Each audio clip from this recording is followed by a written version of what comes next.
Hello, everyone. I thought I would talk about why I regret pursuing traditional publishing. Now, for the longest time, I, like many people, thought that traditional publishing was just the only option.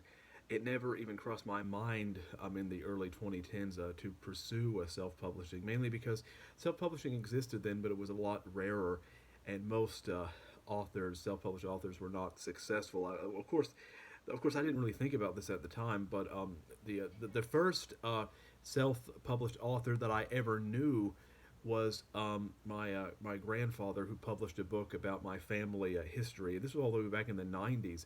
It used to be before the internet. If you wanted to be self-published, you would have to pay a lot of money to a printer to print so many X copies of a book, and then hope you could sell them by getting them into independent bookstores or libraries, or just selling them to people that you meet, selling them out of your car.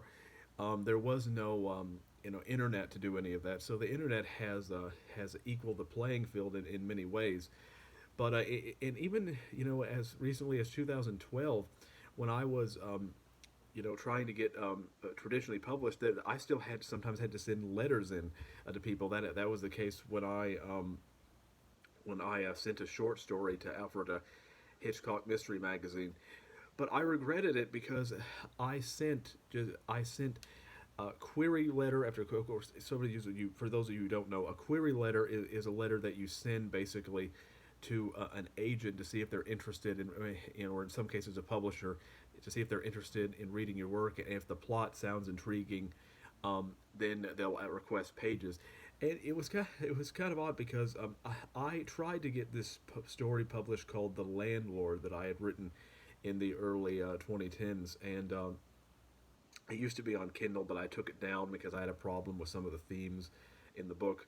But anyway, and the first agent that I sent it to actually sent back, some words of encouragement, and but they turned it down. But I felt that, but they were personal words, and so I felt that, well, if someone's going to take it, it's a, but after that, I got around probably roughly 200 rejections or something like that, because I was also emailing various agents, and there was a time where I was receiving maybe 4 or 5 rejections a day, and I don't like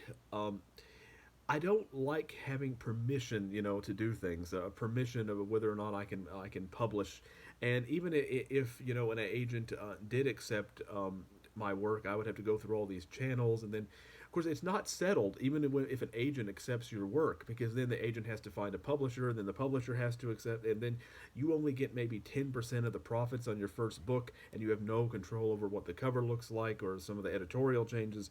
And so it's just you lose control while pursuing traditional publishing. But overall, I just don't like asking permission to do things. I want to go out and do it. So I wasted around a year of my life trying to do that. In fact, I remember when I tried to publish The Landlord when I was still in high school, my senior year of high school, because I thought that, and it was a silly notion, but because I kind of didn't want to go to college at the time, I thought that, well, if someone accepts this during my senior year, or during the summer break, then all my problems will be solved, and I don't have to go to college. And of course, that didn't pan out. And so, but I got very depressed just seeing rejection. Of course, a lot of famous books were rejected over and over again, sometimes hundreds of times. You got to realize that publishers will reject things not be based on. Of course, it was just merely just the query letter, just the plot summary. It wasn't even the actual book or writing most of the time. Will reject things not because they're necessarily bad, but because as you know, publishers publish a lot of things that aren't of quality, but they'll publish things that they think will make them money. So that's the main reason. But but no, I just got very depressed and discouraged. And then the last time I tried traditional publishing was with the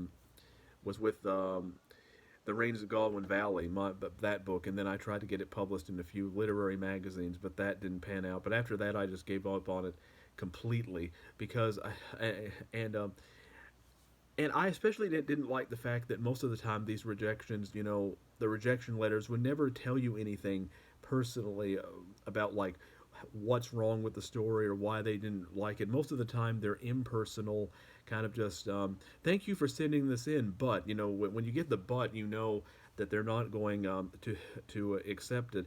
And the thing is, some people say, "Oh well, because we don't have time to respond personally." But personally, I would rather wait longer and receive a personal response than get a response back in a few weeks and have it be impersonal. So there's just the impersonal nature of traditional publishing just drove me away from it.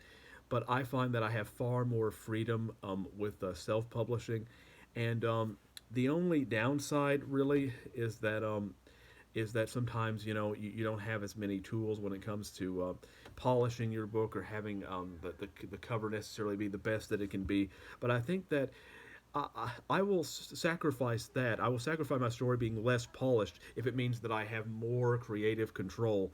So that's why I regret pursuing traditional publishing, because it was just a waste of time. I remember going again.